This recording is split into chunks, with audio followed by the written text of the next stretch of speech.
दोस्तों पीसीएस जैसी परीक्षाओं में स्केलिंग की व्यवस्था इसलिए की गई थी ताकि सभी वर्गों के विद्यार्थी, अगर वो साइंस बैकग्राउंड के हैं या फिर आर्ट बैकग्राउंड के हैं या फिर कॉमर्स बैकग्राउंड के हैं, तो उनके जो विषय हैं, जो विषय वो चुनते हैं, सभी में एक संतुलन बनाया जा सके और समान रूप से सभी को अवसर उपलब्ध हो।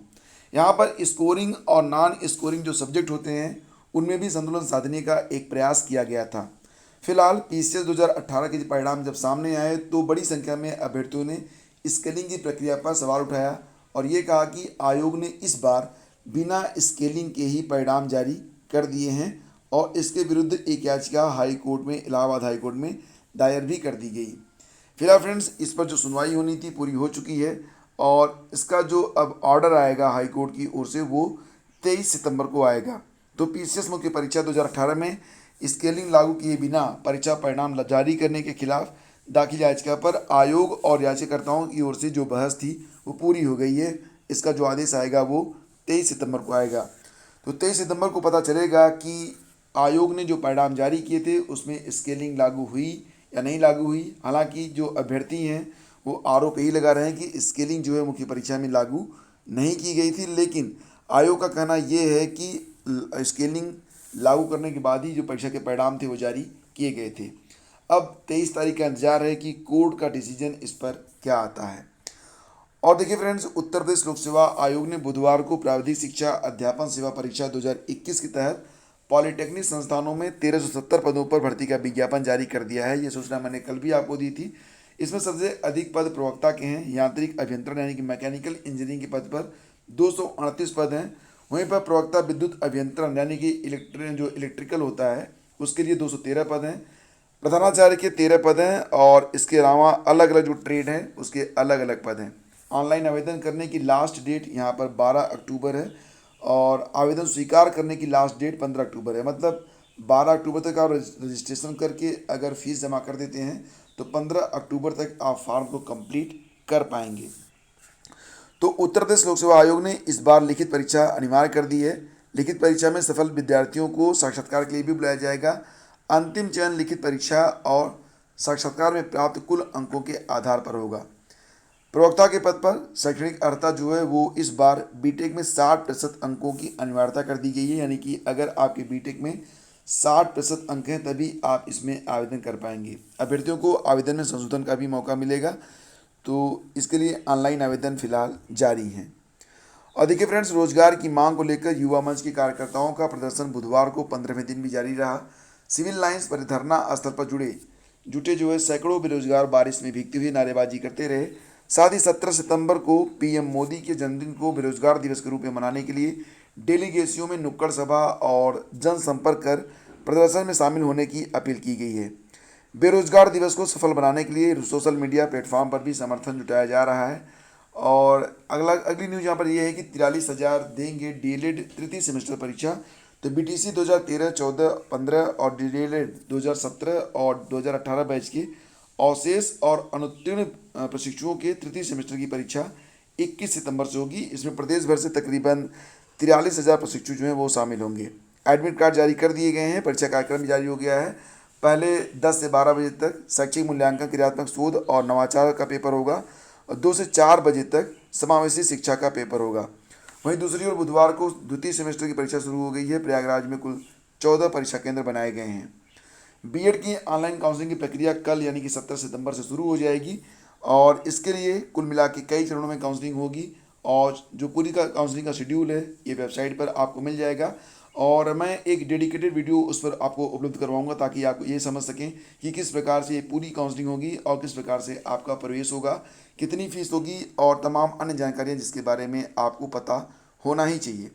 फिलहाल से मेन काउंसलिंग होगी कई चरणों में, इसके बाद पूल काउंसलिंग होगी, फिर इसमें सीधे प्रवेश के लिए भी अगर सीटें बची तो विद्यार्थियों को अवसर मिलेगा।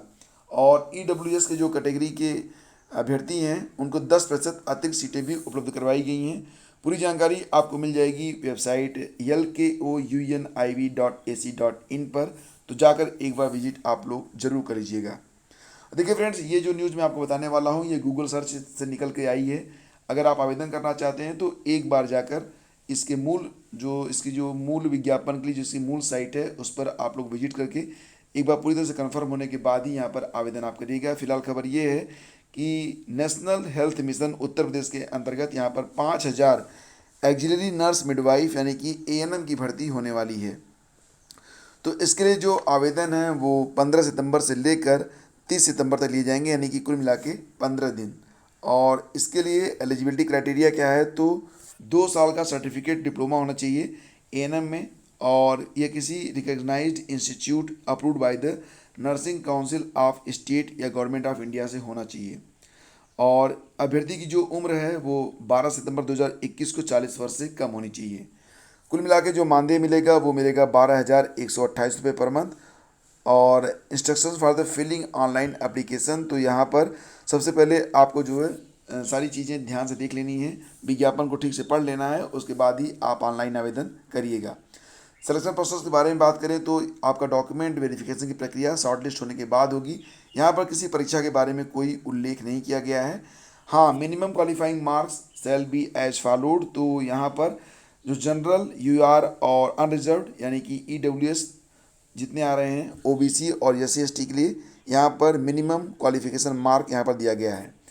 तो अनरिजर्व और EWS के लिए कुल मिला के 33 मार्क होने चाहिए 100 में, और OBC के लिए कुल मिला के 30 मार्क, SC/ST के लिए ये मार्क 24 होने चाहिए।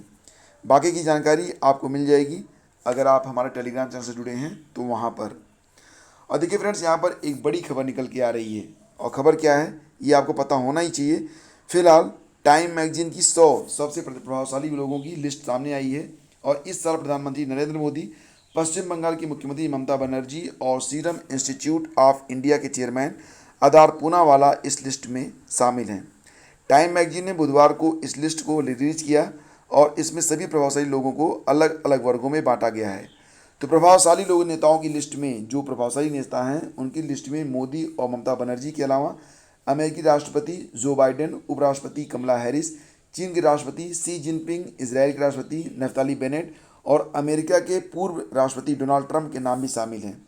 वहीं पर आधार पूनावाला का नाम दुनिया के अगुवाओं के वर्ग में शामिल किया गया है। और 100 सबसे प्रभावशाली लोगों में एक नाम आतंकी संगठन तालिबान के राजनीतिक चेहरे मुल्ला अब्दुल गनी बरादर का भी है। तो यह एक चौंकाने वाली बात है कि इस 100 सबसे प्रभावशाली लोगों में एक नाम किसका आ रहा है, मुल्ला अब्दुल गनी बरादर का। इसके अलावा आविष्कारकों यानी कि इनोवेटर्स में एलन मस्क एकमात्र लोकप्रिय नाम है। वहीं सूची में ब्रिटिश राजघराने के प्रिंस हैरी और उनकी पत्नी मेगन का नाम भी शामिल किया गया है। रूस में पकड़े गए पुतिन विरोधी कार्यकर्ता एलेक्सेई नवाल्नी और गायिका ब्रिटनी स्पीयर्स भी इस लिस्ट में इनका नाम भी शामिल किया गया है।